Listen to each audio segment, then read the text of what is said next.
హృదయము అంత ప్రసన్నంగా అంత మెత్తగా ఉంటుంది. ఇప్పుడు ఆ కుండలమలను పట్టుకున్నాడు, గబగబా వెళ్ళిపోతున్నాడు. వెళ్ళిపోతూ ఆయన ఆచమనం చెయ్యవలసినటువంటి పరిస్థితి వచ్చింది. ఆచమనం చెయ్యవలసిన పరిస్థితి అన్నప్పుడు మీరు దాన్ని ఎలాగైనా అన్వయం చేసుకోవచ్చు. శరీరమునకు అన్నదానికి కొన్ని అవసరములు ఉంటాయి. లోపల ఉన్న పదార్థాన్ని బయటికి పంపవలసి ఉంటుంది, పైన ఉన్న పదార్థాన్ని పిండాండమును పోషించడానికి తీసుకోవలసి ఉంటుంది. కాబట్టి అందులో ఏది జరిగినా మళ్ళీ ఓసారి ఆచమనం చేయవలసి ఉంటుంది. ఆచమనం చెయ్యాలి కాబట్టి ఆయన ఏం చేశాడంటే ఒక నది ఒడ్డున ఇక్కడ ఏది కూడా మలమూత్ర విసర్జన జరగదు అని నమ్మకం. ఎందుకని అంటే మనకొక ధర్మం ఉంది లోకంలో. ఏమిటా ధర్మం అంటే నది ఒడ్డున కానీ నదీ జలముల యందు కానీ మలమూత్ర విసర్జన వంటివి చెయ్యరాదు. ఎందుకంటే నది పరమ పవిత్రమైనది కనుక. కానీ వర్షాలు పట్టలేదు అంటే లేకపోతే లోకంలో రకరకాల వ్యాధులు వస్తున్నాయి, లోకంలో రకరకాల ఉపద్రవాలు వస్తున్నాయంటే ఇవాళ మనం సనాతన ధర్మంలో శాస్త్రవాక్కుని విస్మరించాం. కాబట్టి నదీ తీరములన్నీ ఎంత భయంకరమైన స్థితిలో ఉంటాయో సూర్యోదయ కాలమునందు నదీ జలములను మనం ఎంత అవమానం చేస్తున్నామో, ఎలా ప్రవహిస్తాయి నదీ జలాలు ప్రవహించమంటే. ఇన్ని పథకాలు పెట్టండి, ఇన్ని మరుగుదొడ్లు కట్టివ్వండి, నదీ తీరములే మరుగుదొడ్లు. కాబట్టి ఆ రోజులలో ఉదంకుడు నమ్మాడు నదీ తీరము పరిశుద్ధముగా ఉంటుంది, ఎవ్వరూ ఇక్కడ అటువంటి తప్పు పని చెయ్యరు. కాబట్టి కుండలములను నది ఒడ్డున పెట్టి నదీ జలములను ఆచమనం చేస్తున్నాడు. ఆచమనం చేస్తుంటే తక్షకుడు దిగంబరుడిగా వచ్చాడు, ఒంటి మీద బట్టలు లేనివాడిగా. అంటే ఇంకా అంతకన్నా అపవిత్రమైనటువంటి దర్శనం లోకంలో ఇంకోటి ఉండదు. అంత అపవిత్రమైన వాడిగా వచ్చి ఇప్పుడు ఆ కుండలములను పట్టుకుని పారిపోతున్నాడు. పారిపోతుంటే వెంటపడ్డాడు. నాగరాజుగా మారి అక్కడే ఉన్నటువంటి ఒక పెద్ద పుట్ట యొక్క కలుగులోకి వెళ్ళిపోయాడు. ఉదంకుడికి ఒక పెద్ద బాధ ఉంది. ఎప్పుడో అప్పుడు తేవచ్చులే, ఈలోగా గురువుగారు చెప్పినటువంటి మంత్రతంత్రాలతో మనం ఏదో చేద్దామంటే కుదరదు. ఎందుకని? పక్కనే కదా అని చెప్పి ఆవిడ నేటికి 4వ రోజున నేను ధరిస్తాను, దానికి కావలసినటువంటి రీతిలో నేను స్నానం చేసి సిద్ధంగా ఉంటానని చెప్పింది గురుపత్ని. ఈ లోపల పట్టుకెళ్ళిపోవాలి కుండలాలు. కాబట్టి ఇప్పుడు గురువుగారి దగ్గర చదువుకున్న రోజులలో తనంత తానుగా ప్రయత్నం లేకుండా వచ్చిన అష్టసిద్ధులున్నాయే, అవి వాడుకుందామని ఆయన ఎప్పుడు అనుకోలేదు. అందుకని పౌష్యమహారాజు దగ్గరికి నడిచెళ్ళాడు, పౌష్యమహారాజు దగ్గర నుంచి నడిచొచ్చాడు. లేకపోతే వాయుగమనం చేసి వెళ్ళిపోతాడు. ఆయనకి వాటి మీద ఆసక్తి లేదు. కాబట్టి అసలు నాకు ఈ సిద్ధులు ఉన్నాయి అని కూడా ఆయన పట్టించుకోలేదు. ఇప్పుడు వాటి అవసరం వచ్చింది. దేనికి వచ్చింది? గురువు దక్షిణ సమయానికి చెల్లించాలి. అందుకని ఆయన అష్టసిద్ధుల్ని ఆధారం చేసుకుని తాను కూడా తక్షకుడు వెళ్ళిన మార్గంలో పుట్టలోంచి పాతాళంలో నాగలోకానికి వెళ్ళిపోయాడు. తీరా నాగలోకానికి వెళ్ళి చూస్తే ఎవ్వరూ కనపడలేదు, అంతా నిశ్శబ్దంగా ఉంది. ఇప్పుడు ఆయన ఆ నాగరాజులు కనపడాలి, కనపడి ప్రసన్నులవ్వాలి. ప్రసన్నులైతే అయ్యయ్యో తీసుకెళ్ళిపోవయ్యా అని మళ్ళీ కుండలాలు ఇచ్చేసేయాలి. కాబట్టి ఇప్పుడు ఆయన నాగరాజుల్ని ప్రార్థన చేశాడు. బ్రాహ్మణుడు నమ్మేదేమిటి? మళ్ళీ గభాల శాపవాకు విడిచిపెట్టకూడదు. తాను నాగరాజుల్ని, వాళ్ళంత తపో నిష్ఠాగరిష్ఠులు, మహానుభావులు, ఆదిశేషుడు వంటి వారు ఉన్నారు కాబట్టి ప్రార్థన చేసి దేవతాస్వరూపాన్ని ప్రసన్నం చేసుకోవాలి. ఇది మళ్ళీ ఇంకొక విచిత్రమైనటువంటి విషయం. మీరు కొన్ని స్వరూపాల్ని ప్రసన్నం చేసుకోవాలంతే తప్ప వాటిని మీరు మీ తపస్సుతోటో ఇంకోలాగో మీకున్నటువంటి పూజ చేతో వాటి మీద మీ అధికారం చలాయించే ప్రయత్నం చేయడం కుదరదు. సుందరకాండలో హనుమ అంతటి వారు లంకని వశం చేసుకున్నారు. ఎందుకంటే ఆవిడ కూడా అంతే, అటువంటిది. తప్ప లంకని చంపడం కుదరదు. లంక అంటే లంకిని అంటాం మనం తెలుగులో. చంపడం కుదరదు, వశం చేసుకోవాలి. అలాగే దేవతల్ని ప్రసన్నం చేసుకోవాలి. ప్రసన్నం చేసుకుంటే అనుగ్రహిస్తారు మళ్ళీ వాళ్ళు. దేవతలకు ఒక లక్షణం ఉంటుంది, ఏమిటో తెలుసా అండి? మహాభారతం అంతా దీని మీదే నడిచింది. దేవతలు కనపడ్డారనుకోండి, మీకేం కావాలని అడుగుతారు. వాళ్ళు కనపడి చాలా బాగా చెప్పారండి పద్యాలు, ఏమనుకోకండి, పనుందని వెళ్ళరు. ఒకసారి కనపడితే మీకేం కావాలని అడుగుతారు. మీరు అడిగేసిన తర్వాత అయ్యో నేనేదో సరదాగా అడిగానండి బాబాయ్ అదే నాకు ఇచ్చేస్తున్నారన్నారు అనుకోండి, వాళ్ళు వదలరు, ఇచ్చేస్తారు. అక్కడే కదా భారతంలో పెద్ద అల్లరి జరిగింది. కుంతి కర్ణుడిని అడిగింది సూర్యుణ్ణి, నువ్వు కన్యవో ఎవరవో నాకు అనవసరం, నేను దేవతామూర్తిని, నువ్వు ప్రార్థన చేసావో వచ్చాను. నన్ను చూడగానే నా తేజస్సు చూసి నీలాంటి కొడుకుంటే అన్నావు, ఇచ్చేసానంతే. ఇప్పుడు ఆ తర్వాత బంగారం పెట్టులో పెట్టుకుని వదిలేస్తావో ఇంటికి పట్టుకెళ్ళి పెంచుకుంటావో నీ ఇష్టం, ఇచ్చేసాడంతే. దేవతలది ఆ లక్షణం.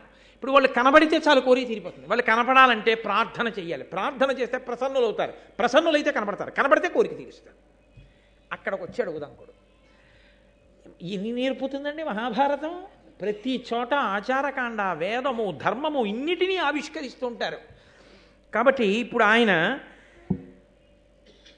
బహువనపాదపాబ్ధి కులపర్వత పూర్ణ సరస్వతీ సహిత మహామహీభరమజస్ర సహస్ర ఫణాలి దాల్చి దుస్సహతరమూర్తికిం జలధిశాయికి బాయక శయ్యైన యైహి దుష్కృతాంతకుడనంతుడు మాకు ప్రసన్నుడయ్యడున్. మొట్టమొదట అనంతుడు. ఆయన గొప్ప తపస్సు చేశాడు, బ్రహ్మగారి దగ్గర వరాలు పొందాడు. అందుకని ఆ అనంతుడి మీద తపస్సు చేశాడు. ఆ అనంతుడి గురించి ఒక గొప్ప స్తోత్రం చేస్తున్నాడు. ఆయన అన్నాడు, బహువనపాదపాబ్ధి కులపర్వత పూర్ణ సరస్వతీ సహిత మహామహీభర.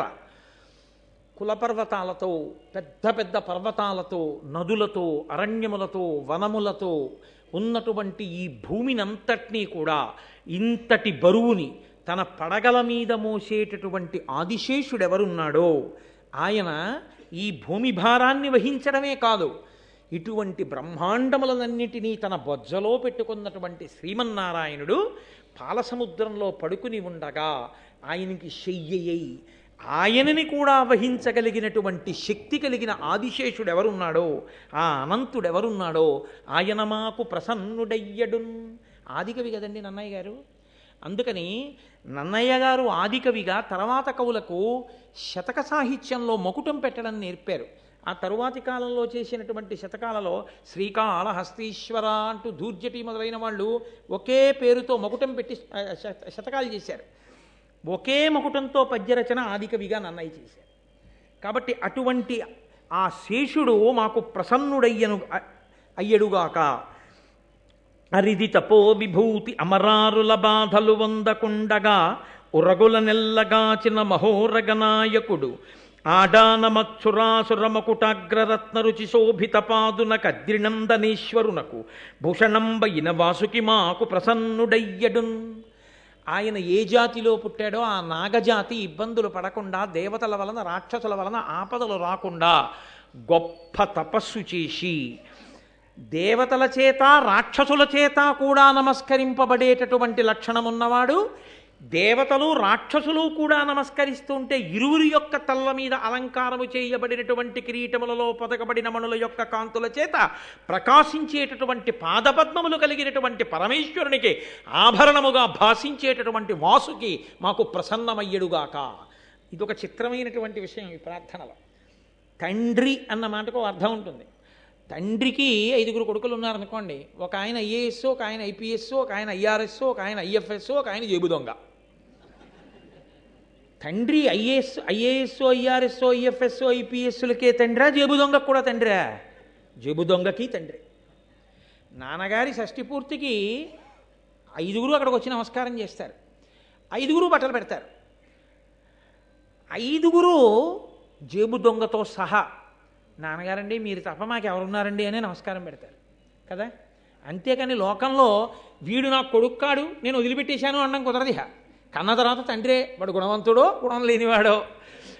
ప్రపంచంలో ఇన్ని భూతములు ఉన్నాయంటే భూతములకన్నిటికీ తండ్రి ఈశ్వరుడే. జగత పితరౌ వందే పార్వతీ పరమేశ్వరౌ. మంచివాళ్ళకి మాత్రమే ఈశ్వరుడు తండ్రి అండి, చెడ్డవాళ్ళకి తండ్రి కాడండి అనడానికి వీల్లేదు. తండ్రి శాసనం ఏమిటి?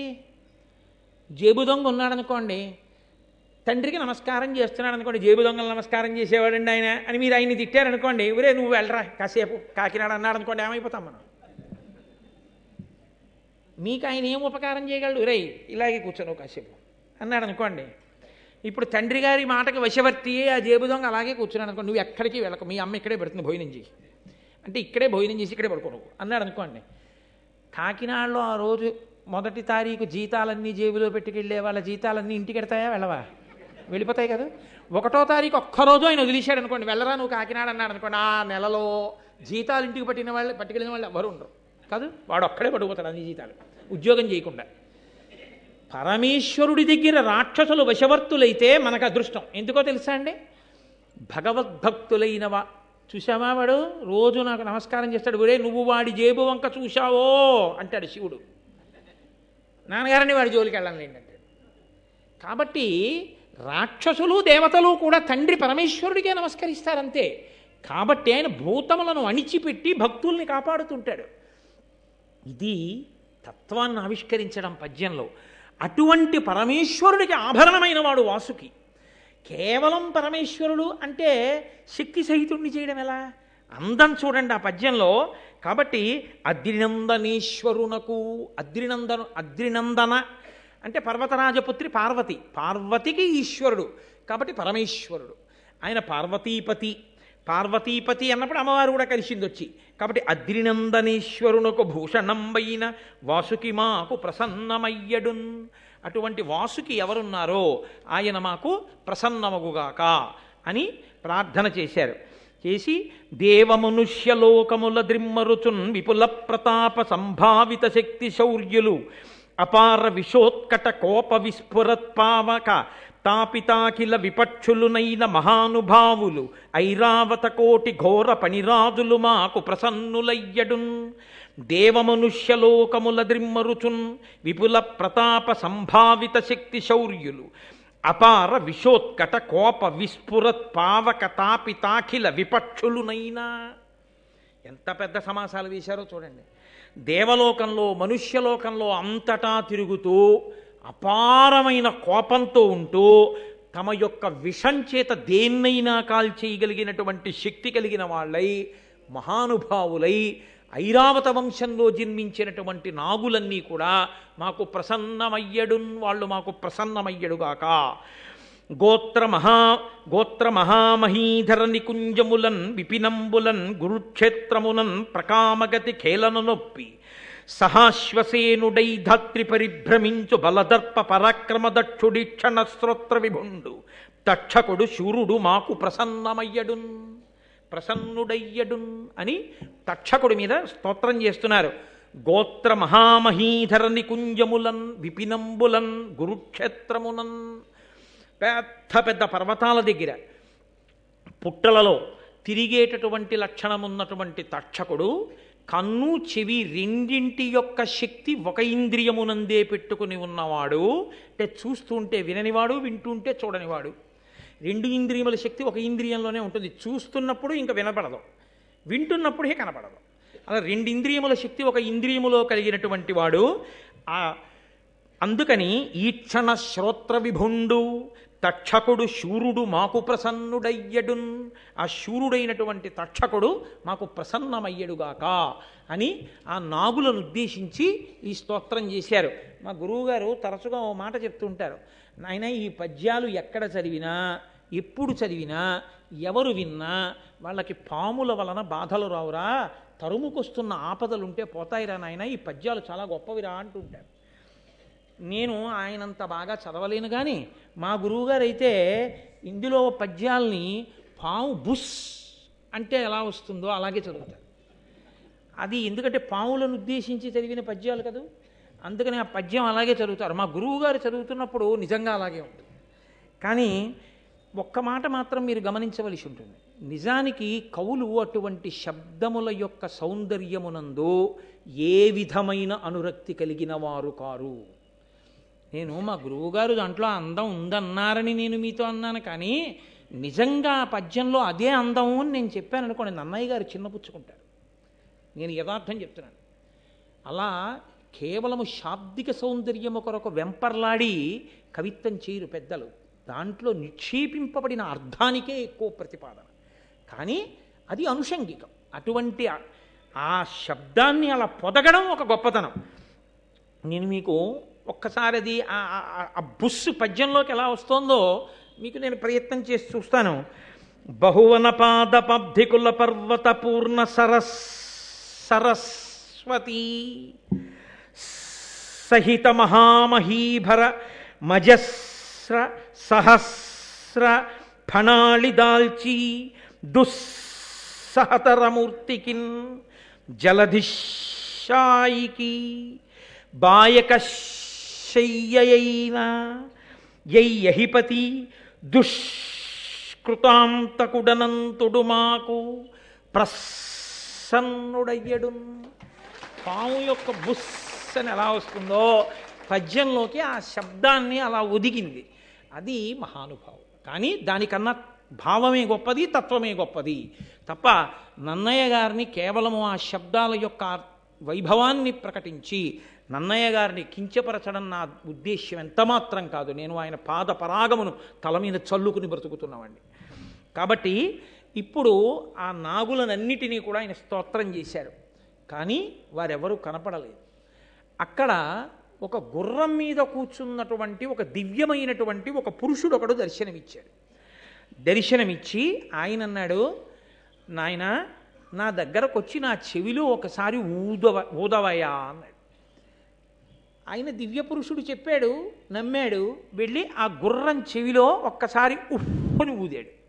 ఊదేసరికి పాతాళైక నికేతనంతరమునన్ పర్వ్యంత దశ్వాఖిల శ్రోతో మార్గ వినిర్గతోద్రదహనాత్సుల్ పన్నగవ్రాతముల్ భీతిల్యన్ భుజగాదినాథమనమున్ భేదిల్లే కల్పాంత సంజాత ప్రోద్ధత బాడబానల శిఖా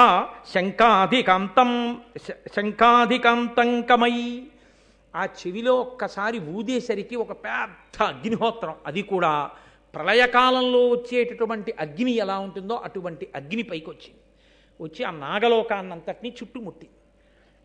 ఆ చుట్టుముట్టిన అగ్నిహోత్రానికి జడిసి గబగబా తక్షకుడు బయలుదేరి వచ్చాడు. వస్తూ ఆయన అనుకున్నాడు, పరమశివుడి ఆగ్రహం ఎటువంటిదో తపోనిష్టాగరిష్ఠుడైన బ్రాహ్మణుడి యొక్క ఆగ్రహం అటువంటిది.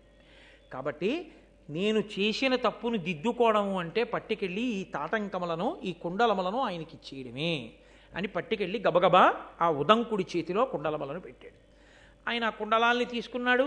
అష్టసిద్ధులు కలిగిన వాడు, నేను చాలా తొందరగా వెళ్ళాలి ఇప్పుడు మా గురుపత్ని దగ్గరికి, ఎలా వెళ్ళాలని అడిగాడు. అంటే ఎక్కడ తను బుద్ధితో నిర్ణయించుకోవాలో అక్కడ సిద్ధులు వాడాడు. ఇప్పుడు దివ్య పురుషుడు ఉన్నాడు కాబట్టి ఆయన్ని అడిగాడు, నేను ఎలా వెళ్ళాలి తొందరగా ఇప్పుడు అంటే ఆయన అన్నాడు, ఇదిగో ఈ గుర్రం ఎక్కి వెళ్ళు.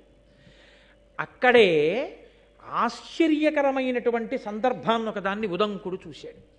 ఒక రాట్నం, ఆ రాట్నం దగ్గర తెల్లదారాలు నల్లదారాలు ఉన్నాయి. ఓ ఇద్దరు ఆడవాళ్ళు కూర్చుని ఉన్నారు. వారి పేరు ధాత విధాత. వాళ్ళిద్దరూ ఆ తెల్లదారాన్ని నల్లదారాన్ని తీసి కండికి చుడుతున్నారు. 12 ఆకులు కలిగినటువంటి చక్రం ఒకటి ఉంది. ఆ చక్రాన్ని బలిష్టమైనటువంటి 6 యువకులు తిప్పుతున్నారు. ఆ తిప్పుతున్నటువంటి సన్నివేశాన్ని చూశాడు ఆయన ఆ నాగలోకానికి వెళ్ళినప్పుడు. ఇప్పుడు ఆ గుర్రం మీద ఉన్న దివ్య పురుషుడు అన్నాడు, నువ్వు ఈ గుర్రం ఎక్కి వెళ్ళిపో అన్నాడు. వెంటనే గుర్రం ఎక్కి కూర్చున్నాడు, సంకల్పం చేశాడు. అది గురువుగారి భార్య దగ్గర ఉంది.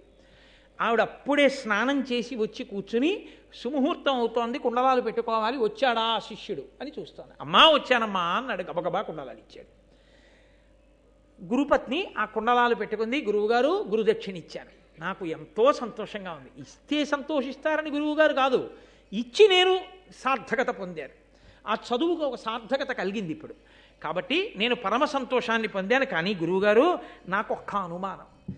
నేను ఆ నాగలోకానికి వెళ్ళినప్పుడు నాకు అక్కడ ఒక పెద్ద రాట్నం కనపడింది. 2 యువతులు కనపడ్డారు. తెల్లదారాలు నల్లదారాలు కనపడ్డాయి. అక్కడ ఉండేటటువంటి ఆ యువతులు తెల్లదారాన్ని నల్లదారాన్ని తీర్చి ఆ కండికి అమరుస్తున్నారు. 12 ఆకుల చక్రం ఉంది. 6 బలిష్టమైన యువకులు చక్రాన్ని తిప్పుతున్నారు. అక్కడ గుర్రం మీద ఒక పురుషుడు కూర్చుని ఉన్నాడు. వెళ్ళేటప్పుడు ఒక దివ్య పురుషుడు గుర్రం మీద ఒక ఎద్దు మీద కూర్చుని కనపడి నా చేత పేడ తినిపించాడు.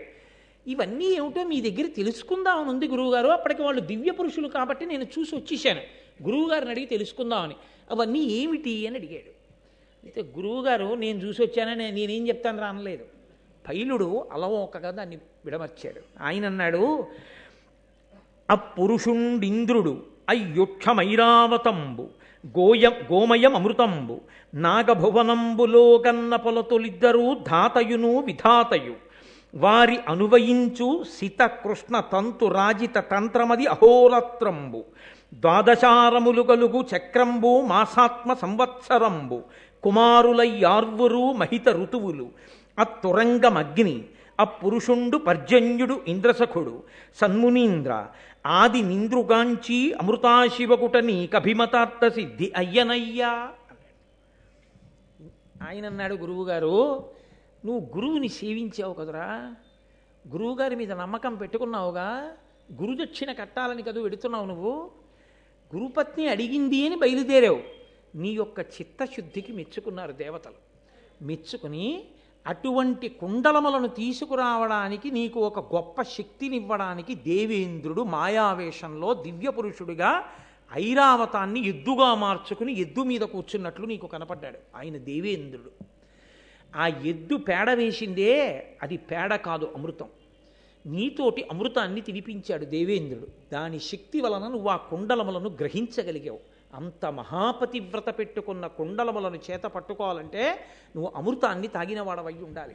కాబట్టి ఆ కుండలములను పుచ్చుకున్నావు. పుచ్చుకుని నువ్వు వస్తున్నప్పుడు తక్షకుడు వాటిని తీసుకుపోయాడు. నువ్వు నాగలోకానికి వెళ్ళావు. అక్కడ ఒక పెద్ద రాట్నం కనపడింది. ఆ రాట్నం దగ్గర ఇద్దరు స్త్రీలు కూర్చున్నారు. వారు ధాత విధాత. ధాత అన్న శబ్దానికి అర్థం ఏమిటంటే మళ్ళీ మళ్ళీ మళ్ళీ మళ్ళీ ఈ లోకములో ప్రాణులను సృజించేటటువంటి ఈశ్వరుని యొక్క ఒక స్వరూపమునకు ధాత అని పేరు. ఆ ఈశ్వరుడే ధాతగా ఉన్నప్పుడు ప్రాణులను సృజిస్తూ ఉంటాడు. ఆయన పని ఏమిటంటే చాలా చమత్కారమైనటువంటి పని చేస్తూ ఉంటాడు. జీవుడు మనసులో ఏ సంకల్పం చేస్తున్నాడు, ఏం చేస్తున్నాడు అన్నది రాసుకుంటూ ఉంటాడు. రాసుకుని ఆ కర్మ ఫలితాన్ని అనుభవించడానికి మళ్ళీ ఇంకో కొత్త శరీరాన్ని ఇస్తూ ఉంటాడు. మళ్ళీ పుట్టిస్తూ ఉంటాడు. మళ్ళీ కర్మ చేసిందంతా వ్రాసుకుంటూ ఉంటాడు. ఇదంతా చేసేటటువంటి వాడు ధాత. చేసిన కర్మకి ఫలితాన్ని ఇచ్చేటప్పుడు ఇదిగో ఈ పాపం చేశావు, ఈ ఫలితం అనుభవించు, ఈ పుణ్యం చేశావు, ఈ ఫలితం అనుభవించు. ఆ ఫలితమును అనుభవించడం చేత పాపం పోతుంది, పుణ్యం పోతుంది. మళ్ళీ చేసుకుంటూ పోయావా, మళ్ళీ నీ ఖాతాలోకి వస్తాయి, నీ ఇష్టం అని పాపపుణ్యములను కర్మరూపంలో అనుభవింపచేసేటటువంటి ఈశ్వరుని యొక్క శక్తి స్వరూపమునకు విధాత అని పేరు. కాబట్టి ఆ ఈశ్వరుడే ధాత విధాతలుగా నీకు సృష్టికర్తగా, స్థితికర్తగా, తదనంతర ప్రళయకర్తానంతర సృష్టిగా, ప్రళయం చేసిన తరువాత జరిగే సృష్టిగా, మూడు మూర్తులుగా తిరిగేటటువంటి ఈశ్వర రూపము రెండుగా నీకు అక్కడ కనపడింది. వాళ్ళు తెల్లదారములు నల్లదారములు పట్టుకున్నారు. అవే అహోరాత్రములు. కాలముగా ఈశ్వరుడు తిప్పుతూ ఉంటాడు ఈ లోకాన్నంతటినీ. ఆ కాలములో తెల్లగా ఉన్న దారాలన్నీ పగళ్ళు, నల్లగా ఉన్న దారాలన్నీ రాత్రులు. ఈ తెల్లదారం నల్లదారం కండికి పెట్టినప్పుడు పటలము, ఆ కండికి పెట్టి తిప్పితే వస్త్రం వస్తుంది. 6 పురుషులు తిప్పుతున్నారు దాన్ని, 12 ఆకుల చక్రాన్ని. ఆ 12 ఆకుల చక్రమే 12 నెలలు కలిగినటువంటి సంవత్సరం. కాలంలో సంవత్సరము ఒక ప్రమాణం, ఉపాసన కొరకు కూడా. ఉత్తరాయణం దక్షిణాయనంగా మారుతుంది ఉపాసనలో. 12 నెలలు కలిగినటువంటి సంవత్సరం ఒక చక్రంగా. దాన్ని తిప్పే 6 పురుషులు ఆ కాలమునందు ప్రకృతిలో వచ్చేటటువంటి ప్రబలమైనటువంటి మార్పుని వ్యక్తీకరించేటటువంటి ఋతువు. ప్రకృతిలో మార్పు వస్తుంది కాలంలో. మొట్టమొదట వసంత ఋతువు, వసంత ఋతువు తర్వాత మనకి గ్రీష్మ ఋతువు, గ్రీష్మ ఋతువు తర్వాత వర్ష ఋతువు, వర్ష ఋతువు తర్వాత శరదృతువు, శరదృతువు తర్వాత హేమంత ఋతువు, హేమంత ఋతువు తర్వాత శిశిర ఋతువు, మళ్ళీ వసంత ఋతువు. ఇలా 6 ఋతువులుగా కాలం మారుతూ ఉంటుంది. ఇలా 6 ఋతువులుగా ప్రకృతిలో వచ్చేటటువంటి మార్పులను వ్యక్తీకరించేటటువంటి ఋతువులే ఆ 12 నెలలను తిప్పేటటువంటి ఆ ఋతువులు. అక్కడ బలిష్టమైనటువంటి యువకులుగా ఉండి చక్రాన్ని తిప్పుతున్నారు. ఆ తయారవుతున్న పటలమున్నదే అదే వస్త్రము. బట్ట తెలుస్తుంది, బట్ట లోపలి దారములు తెలియబడవు. మాయచేత సంసారమునందుంటాడు, బ్రహ్మము తెలియదు. సంసారమునందు పడి కొట్టుమిట్టులాడుతుంటాడు. ఆ ఈశ్వరుడే ఈ ప్రణాళికనంతటినీ నిర్వహణ చేస్తున్నాడు. అందరికీ కనపడేది ఈ సంవత్సరం తెలుస్తుంది, నెల తెలుస్తుంది, ఋతువు తెలుస్తుంది, చలి తెలుస్తుంది, ఆకులు రాలిపోవడం తెలుస్తుంది, వసంత ఋతువు తెలుస్తుంది, వర్షాలు పడ్డం తెలుస్తుంది, ఎండ గ్రీష్మం తెలుస్తుంది. కానీ నాయనా, నీవు గురువులకు చేసిన పరిచర్య వలన కాలాత్మకముగా ఉన్నటువంటి ఈశ్వర స్వరూపము స్థూలమైనటువంటి వ్యక్తులుగా నీకు దర్శనమైంది. కాలముగా ఏది దర్శనము కాదో అది నీకు పరమాత్మగా దర్శనమిచ్చాడు. అమృతాన్ని నీ చేత భుజింపచేశాడు. దీనికంతటికీ కారణం నీవు గురువులకు చేసిన శుశ్రూష, నువ్వు చదువుకున్న చదువు. ఈ రెండు సిద్ధి పొందడమే నీకు శ్రీమన్నారాయణ దర్శనం కాలాత్మకంగా అయింది. నీవి భాగ్యవంతుడివిరా, అమృతాన్ని తిన్నామన్నారు. ఆ కాలగణనమే 9 రకాలుగా చేసుకుంటూ ఉంటాం మనం. ఎందుకని అంటే ఈశ్వర స్వరూపాన్ని కాలమునందు చూడడం మనకి చేతకాక ఆ కాలమును 9 రకాలుగా లెక్క పెట్టుకుంటూ ఉంటాం. బ్రహ్మ, దివ్య, పైతృ, ప్రాజాపత్య, బాహ్యస్వత్య, సౌర, సావన, చంద్ర, నక్షత్ర అని 9 మానములు. 9 మానములతో లెక్క పెడుతుంటాం. ఇందులో కొన్ని ఊర్ధ్వలోకాల్లో ఉండేవి, కొన్ని భూలోకంలో ఉండేవి. ఇటువంటి మానవుల చేత కాలాన్ని లెక్క పెడుతుంటారు. ఈ కాలాన్ని లెక్క పెట్టేటప్పుడు అదిగో నీకు కనపడిన గుర్రం మీద కూర్చున్నటువంటి దివ్య పురుషుడుగా కనపడ్డాడే, ఆ గుర్రమునకు అశ్వము అని సంస్కృతంలో పేరు. అశ్వము అన్న మాటకు అర్థం ఏమిటంటే గమనము చేత వ్యాప్తిని పొందునది అని. అశ్వ శబ్దము గమనము చేత మనం ఏం చేస్తామంటే ఇక్కడ విడిచి ఇంకొక చోటుకి వెళ్ళిపోతాం. ఇప్పుడు నేను ఇక్కడి నుంచి వేదిక దిగిపోయాను అనుకోండి, ఇక నేను వేదిక మీద ఉండను. నేను వేదిక మీదకి ఎక్కేశాను అనుకోండి, నేను వేదిక కింద ఉండను. అశ్వశబ్దానికి అర్థం ఏమిటంటే గమనము చేత వ్యాప్తి పొందుతూ ఉంటుంది. అంటే తాను ఎక్కడికి వెడుతోందో అక్కడక్కడ తాను వ్యాపిస్తూ ఉంటుంది. భూత, భవిష్యత్, వర్తమాన అన్న 3 పేర్లతో ఉన్న ఒక కాలమే అలా 3గా కదులుతూ ఉంటుంది. ఈ కదలడంలో ఈశ్వరుడు వ్యాప్తి చెందుతుంటాడు. ఈ వ్యాప్తి చెందేటటువంటి ఈశ్వరుని యొక్క తత్వము ఎవ్వరికీ కంటికి కనపడదు. కంటికి కనపడని కాలమునందు వ్యాప్తి చెందగలిగిన ఈశ్వరుని యొక్క తత్వము గుర్రం రూపంలో నీకు దర్శనమైంది. నువ్వు భాగ్యవంతుడవు. అదిగో దాని మీద కూర్చున్నాడే ఆయనే అగ్ని, ఆయనే పర్జన్యుడు. ఆ గుర్రము అశ్వస్వరూపంగా ఉన్నటువంటి అగ్నిహోత్రుడు. అగ్ని అంటే మనం అగ్నిని ఆరాధన చేస్తాం. ఆయనే సమస్త ఫలితములనిస్తాడు. కాలమే సమస్త ఫలితములనిస్తుంది మృత్యువుతో సహా. అదిగో దాని మీద కూర్చున్నవాడు పర్జన్యుడు, ఇంద్రసఖుడు. ఆయన వర్షాన్ని కురిపిస్తాడు, లోకక్షేమాన్నంతటినీ చూస్తాడు, స్థితికారుడై శ్రీ మహావిష్ణువుగా ప్రవర్తిస్తాడు. అటువంటి అపురూప దర్శనం నీకు కలిగింది. అందుకే ఈశ్వర వ్యాప్తి చేత భయపడినటువంటి ఆ తక్షకుడు నీకు దర్శనమిచ్చి కుండలములను నీకు ఇచ్చాడు.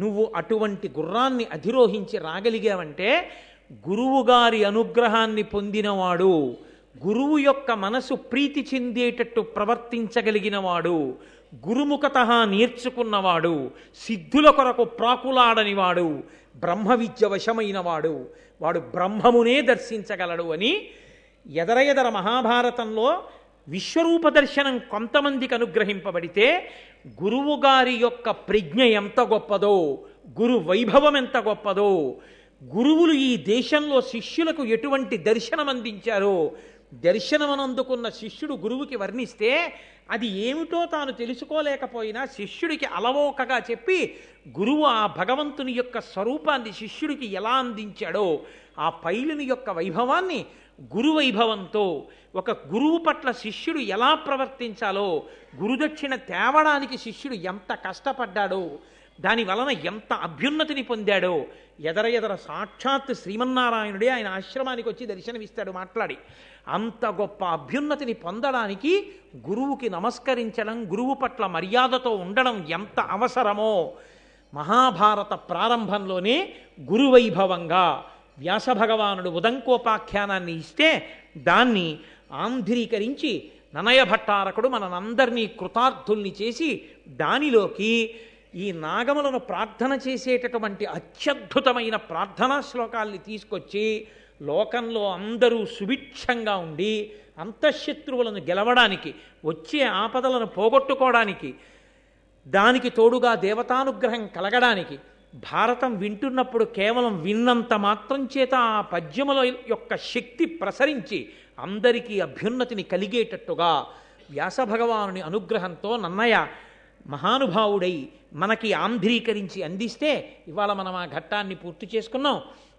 రేపు అత్యద్భుతమైనటువంటి ధర్మ సూక్ష్మములతో కూడిన సర్పయాగ ప్రారంభం గురించి రేపటి రోజు సాయంకాలం 6:30 మళ్ళీ తిరిగి కలుసుకుని ఉపన్యాసాన్ని ప్రారంభం చేస్తాను.